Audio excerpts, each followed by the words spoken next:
Hello friend, आप सभी का हमारे यूट्यूब चैनल ब्राइट बुद्धि में आप सभी का स्वागत है। तो आज हम पढ़ेंगे अध्याय 15 जंतुओं में प्रजनन। इससे पहले हमने अध्याय 14 तक कंप्लीट कर चुका हूं, तो आप हमारे प्लेलिस्ट में जाकर के SCRT Bihar board class 8th विज्ञान विभाग 3 में जाकर के शेष अध्याय देख सकते हैं। फिर पढ़ेंगे हम आज जंतु में प्रजनन। वीडियो अच्छा लगे तो लाइक कमेंट शेयर जरूर कीजिए अपने हित मित्र दोस्तों के साथ। जो पहली बार देख रहे हैं चैनल को जरूर सब्सक्राइब करें और बेल घंटी बजाएं। चलो जंतु में प्रजनन, जैसे कि छुई मुई या छुई छुई की आवाज़ सुन करके, हाँ, छुई छुई की आवाज़ सुन करके राधा उस कमरे की ओर दौड़ी जहाँ 9 अंडे पर मुर्गी रोजाना बैठी रहती थी। दादी माँ कहती है कि इन अंडों से एक दिन चूजे निकलेंगे। राधा ने देखा 5 चूजे चुई चुई कर रहे हैं और 5 अंडे के खोल भी टूटे पड़े हैं। 3 अंडों से चूजे निकलने के प्रयास में देखते ही देखते तीनों अंडे से एक एक चूजे बाहर निकल आए। शेष एक अंडे से चूजा निकलने की बहुत देर तक इंतजार करती रही, परंतु अंडा यूं ही पड़ा रहा, उससे कोई चूजा बाहर नहीं निकला। राधा सोचने लगी, आखिर ऐसे इस एक अंडे से चूजा क्यों नहीं निकला? क्या सभी अंडों से चूजे नहीं निकलते? एक अंडे से केवल एक ही चूजा क्यों निकलते हैं? क्या बिना अंडों के चूजे हो सकते हैं? क्या अंडों के लिए मुर्गी का होना आवश्यक है? एक मुर्गी कितने अंडे देती है? क्या चूजे अंडे दे सकते हैं? मुर्गी बच्चा क्यों नहीं देती? राधा अब मुर्गी की दुनिया से बाहर निकलकर दूसरे जंतुओं के विषय में सोचने लगी। बकरियां बच्चे देती हैं, वे अंडे क्यों नहीं देती? सभी जंतु अंडे या बच्चे क्यों नहीं देते? बच्चे क्यों उत्पन्न करते हैं? क्या मुर्गी के अंडे से बतख या हंस के चूजे निकल सकते हैं? अब जरा आप भी सोचिए, यदि बकरियां बच्चे देना बंद कर दें तब क्या होगा? क्रियाकलाप है, आप इसको कर सकते हैं। गाय बछड़ा, ठीक है, गाय बछड़ा बछिया को जन्म देती है, मतलब कि गाय जो होती है बछड़ा अथवा बछिया को जन्म देती है। मछली के अंडों से मछली निकलती है। मनुष्य शिशु को जन्म देता है। पिछली कक्षा में आप जान चुके हैं कि धान के बीज से धान, गेहूं के दाने से गेहूं किस प्रकार प्राप्त होते हैं। सजीवों में अपनी जैसी संतति उत्पन्न करने के लक्षण पाए जाते हैं। अपने वंश वृद्धि एवं जाति की निरंतरता बनाए रखने के लिए सभी जीव एक विशेष क्रिया करते हैं, जिसे हम प्रजनन कहा जाता है। प्रजनन के उपरांत संतति की उत्पत्ति होती है। जंतुओं की संतति अलग अलग ये नामों से जाने जाते हैं। क्या आप इनके नाम बता सकते हैं? जैसे कि कुत्ता के बच्चे को पिल्ला कहते हैं, तो बिल्ली के बच्चे को क्या कहते हैं? मनुष्य के, गाय के और मुर्गी के। आप यहाँ पे कमेंट कर सकते हैं। क्या आप बता सकते हैं कि जंतुओं से ये बच्चे किस प्रकार उत्पन्न होते हैं? अपने शिक्षक से चर्चा करें। पौधों की तरह जंतुओं में भी प्रजनन की 2 विधियां होती हैं। एक होता है अलैंगिक प्रजनन, दूसरा होता है लैंगिक प्रजनन। अर्थात जो पौधों की तरह जंतुओं में भी प्रजनन की 2 विधियां होती हैं। एक होता है अलैंगिक प्रजनन और दूसरा होता है लैंगिक प्रजनन। जानते हैं अलैंगिक प्रजनन क्या है? आप पिछली कक्षा में लेयरिंग और कलमी विधि के द्वारा नए पौधों की उत्पत्ति के प्रक्रम को समझ चुके हैं। पिछली कक्षा का मतलब क्लास 7th में, अगर नहीं देखे हो तो जाकर के प्लेलिस्ट बना है, देख सकते हैं। हम लोग जंतुओं में बिना जनन अंग के प्रजनन की विधि समझेंगे कि किस प्रकार सूक्ष्म जीव अकेले अपनी संतति उत्पन्न करते हैं। क्या इस प्रकार के सूक्ष्म जंतुओं के नाम बता सकते हैं? परिपक्व हाइड्रा के शरीर में एक या अधिक उभार दिखाई देती है। ये है मुकुल है। मुकुल जो होता है, मुकुल को बड्स कहते हैं इंग्लिश में। विकसित होता है, विकसित होता हुआ संतति है। ये परिपक्व होकर के जनक हाइड्रा से विलग हो जाता। विलग होकर के मुकुल नवजात हाइड्रा का रूप ले लेता है। इस प्रकार अपनी जाति की निरंतरता बनाए रखने के लिए एक ही जनक द्वारा प्रजनन की क्रिया संपन्न होती है। इस क्रिया में किसी प्रजनन अंग की आवश्यकता नहीं पड़ती। अलैंगिक प्रजनन की यह विधि मुकुलन कहलाता है। क्या अलैंगिक प्रजनन की और भी कोई विधियां हो सकती हैं? तो मुकुलन क्या है, इसको और बारीकी से समझते हैं। मतलब कि किसी प्रजनन अंग में, है ना, किसी प्रजनन अंग की आवश्यकता नहीं पड़ती। अलैंगिक प्रजनन की यही क्रिया क्या होगी, विधि जो होता है, ये मुकुलन कहलाता है। अर्थात जैसे कि मुकुल जो होते हैं विकसित होता हुआ संतति है, मतलब कि परिपक्व होकर के जनक हाइड्रा से अलग हो जाता है और विलग होकर के मुकुल नवजात हाइड्रा का रूप ले लेता है। इस प्रकार अपनी जात की निरंतरता बनाए रखने के लिए एक ही जनक के द्वारा प्रजनन की क्रिया संपन्न होती है। इस क्रिया में किसी प्रजनन अंग की आवश्यकता नहीं पड़ती। इसे अलैंगिक प्रजनन की यही विधि मुकुलन कहलाता है। क्रियाकलाप: हाइड्रा के अस्थायी स्लाइड को आवर्धक लेंस अथवा सूक्ष्मदर्शी में अवलोकन कीजिए। दिखाई देने वाली संरचना का साफ चित्र बनाइए। क्या शरीर में उभरी हुई संरचना दिखाई दे रही है? अमीबा एक कोशिकीय सूक्ष्म जंतु है। इसकी बनावट के विषय में आप पूर्व की कक्षा में जान चुके हैं। कोशिका के मध्य में केंद्रक होता है। केंद्रक परिपक्व होकर के दो भागों में बंटने लगता है, जिसमें प्रजनन की क्रिया प्रारंभ हो जाती है। अंत में अमीबा का शरीर भी दो भागों में बढ़ जाता है और प्रत्येक भाग में विभाजित केंद्रक मौजूद रहते हैं, जैसा कि चित्र में दिखाया गया है। जैसे कि पहले इसमें एक केंद्रक था, है ना, फिर ये विभाजित होकर के दो केंद्रक में टूट करके ये अलग हो जाते हैं, तो इसके दो केंद्रक। यहीं से अमीबा 1 था, यहाँ पे ये इसके दो भाग बन गए, तो अमीबा में ये प्रजनन है। एक ही जनक अमीबा दो संतति उत्पन्न करता है। परिपक्व शरीर दो भागों में बढ़ करके अपना अस्तित्व खो देता है। इस प्रकार के अलैंगिक प्रजनन को जिस प्रक्रम में कोई एक जीव विभाजित होकर के दो संतति उत्पन्न करते हैं, इन्हें हम द्विखंडन कहते हैं। द्विखंडन किसे कहते हैं? जिस प्रक्रम में कोई एक जीव विभाजित होकर के दो संतति उत्पन्न करता है, द्विखंडन कहलाता है। क्रियाकलाप देखते हैं। अमीबा का स्वच्छ चित्र बना करके द्विखंडन विधि को, है ना, द्विखंडन विधि के द्वारा प्रजनन की प्रक्रम को दर्शाइए। इन दो विधियों के अतिरिक्त अलैंगिक प्रजनन की और भी अन्य विधियां हैं, जिनमें एक ही जनक के द्वारा संतति उत्पन्न होते हैं। इन विधियों के बारे में आगे की कक्षाओं में जानेंगे। लैंगिक प्रजनन: पिछली कक्षा में आप पौधों के लैंगिक प्रजनन के प्रक्रम को जान चुके थे। स्मरण कीजिए कि किस प्रकार के पौधों के नर एवं मादा जननांग आपस में मिलकर के नर पौधे उत्पन्न करते हैं। क्या पौधे इन जननांगों के नाम बता सकते हैं? क्रियाकलाप 5: पौधों के नर एवं मादा जननांगों का नाम लिखिए और इन अंगों का चार्ट पर चित्र बना करके कक्षा में प्रदर्शित कीजिए।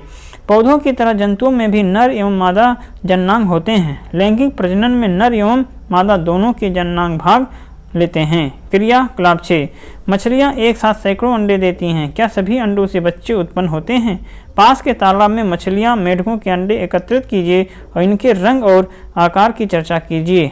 मानव प्रजनन तंत्र: पुरुषों में उदर के नीचे अंडा के आकार का एक जोड़ा वृषण होता है, जो नर युग्मक अर्थात शुक्राणु उत्पन्न करता है।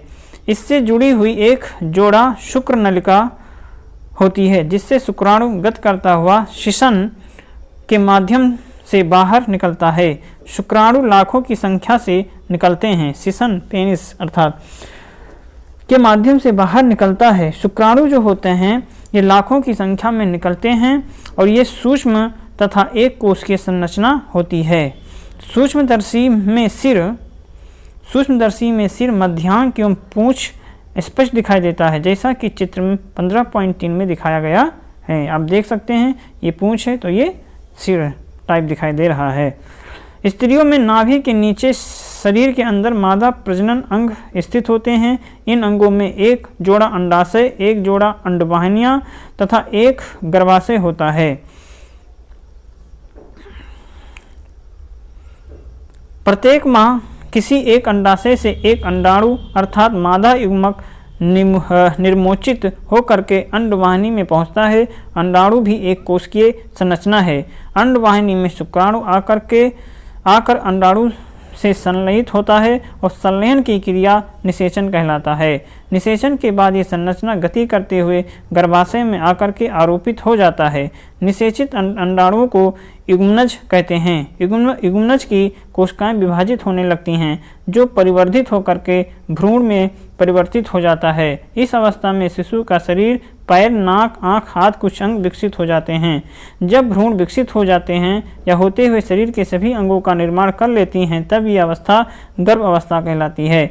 गर्भ का विकास पूरा हो जाने पर माँ शिशु को जन्म देती है।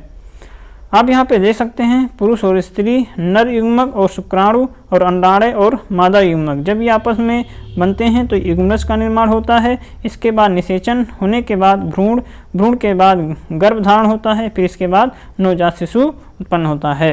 नवजात शिशु का जन्म नर एवं मादा युग्मक के संलयन के फलस्वरूप होता है, जिस कारण शिशुओं में माता एवं पिता दोनों के लक्षण पाए जाते हैं।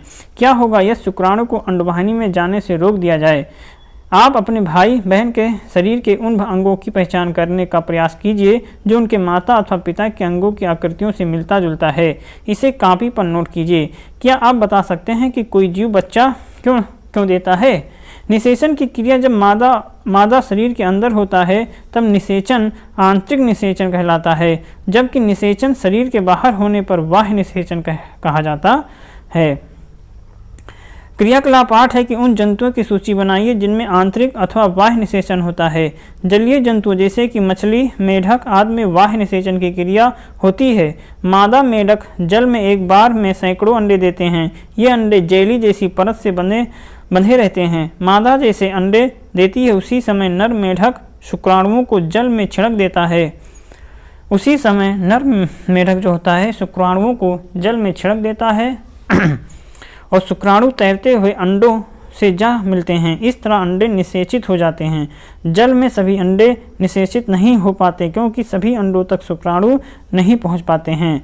परखनली शिशु या कृत्रिम निषेचन, न कोई बाँझ न कोई निवेश, है ना। कृत्रिम विधि के द्वारा भी क्या होता है निषेचन। राधा अपनी दादी और डॉक्टर साहब की बातचीत सुन रही थी। डॉक्टर साहब कह रहे थे कि जिन स्त्रियों को शिशु नहीं उत्पन्न होता है उन्हें घबराने की जरूरत नहीं है क्योंकि अब कृत्रिम निषेचन संभव है, वो संतान उत्पन्न कर सकती हैं। दादी कह रहे थे कि ये कैसे होगा। कुछ स्त्रियों की अंडवाहिनी अवरुद्ध होती है जिस कारण शुक्राणु अंडाणु तक नहीं पहुंच पाता, फलस्वरूप अंडाणु निषेचित नहीं हो पाता। परिणाम स्वरूप इस प्रकार की स्त्रियां शिशु को जन्म नहीं दे पाती। इस स्त्रियों को समाज एवं परिवार के लोग हे दृष्टि से देखते हैं एवं बाँझ कहते हैं। अंडवाहिनियों के अवरुद्ध होने की स्थिति में डॉक्टर ताजा अंडाणु एवं शुक्राणु एकत्र करके उचित माध्यम से कुछ समय के लिए एक साथ रखते हैं ताकि शरीर से बाहर कृत्रिम निषेचन हो सके। निषेचन हो जाने पर युग्मनज को लगभग 1 सप्ताह तक विकसित किया जाता है। इसके बाद माता के गर्भाशय में रोपित कर दिया जाता जहां पूर्ण विकास होता है। शिशु का जन्म सामान्य शिशु की तरह होता है। इस तकनीकी से जन्मे शिशु को प्रखनली शिशु कहते हैं। यह तो इसका मिथ्या नाम है क्योंकि वास्तव में शिशु का विकास प्रखनली में नहीं होता बल्कि संतान चाहने वाली माँ के गर्भाशय में होता है। क्रियाकलाप है कि मुर्गी के सभी अंडों से चूजे नहीं निकलते क्योंकि मुर्गी पालने वालों से इस संबंध में जानकारी एकत्र कीजिए और आपस में चर्चा करें। लिंग निर्धारण, किस अंडे से मुर्गा और किस अंडे से मुर्गी? क्या आपने कभी सोचा गाय की बछड़ा और कभी बछिया क्यों जन्म देती है?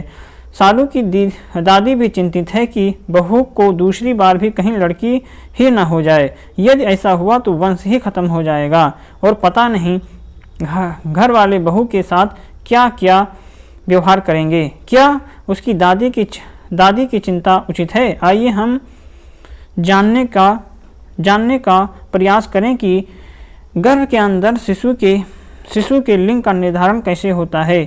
दरअसल निषेचित अंडाणु अर्थात युग्मनज में शिशु के लिंग निर्धारण का संदेश होता है। मनुष्य के प्रत्येक कोशिकाओं में 23 जोड़ा अर्थात 46 गुणसूत्र होते हैं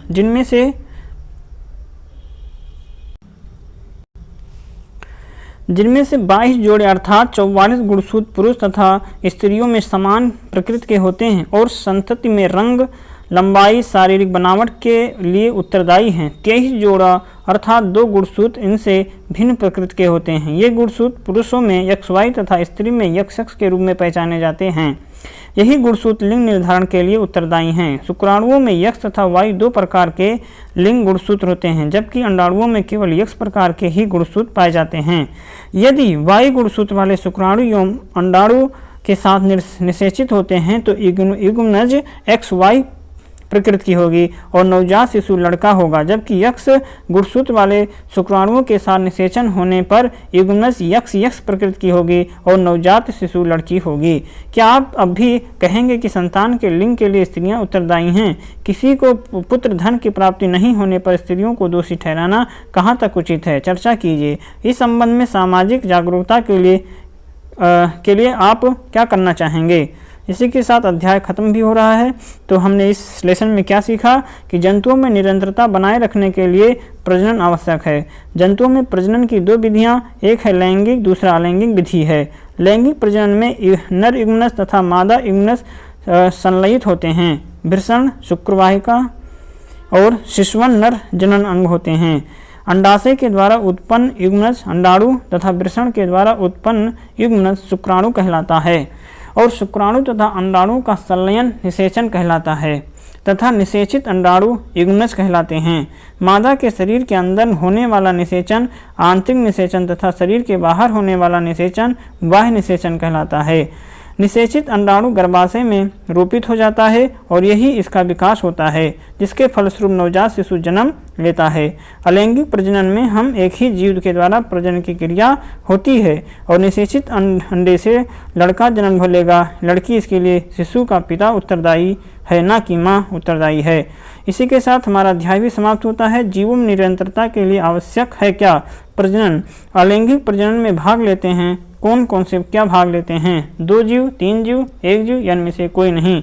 तो अलैंगिक प्रजनन में भाग लेते हैं एक ही जीव भाग लेता है। अलैंगिक प्रजनन में भाग लेते हैं 2 नर जीव, 2 मादा जीव, 1 नर एवं 1 मादा। लैंगिक में मतलब कि 2 मादा जीव, 2 नर जीव, 1 नर 1 मादा अथवा 1 उभयलिंगी, है ना। आंतरिक निषेचन होता है मादा शरीर के अंदर, आंतरिक मादा शरीर के अंदर। मादा जननांग है क्या? वृषण, विशेषण, गर्भाशय या शुक्र वाहिनी, है ना।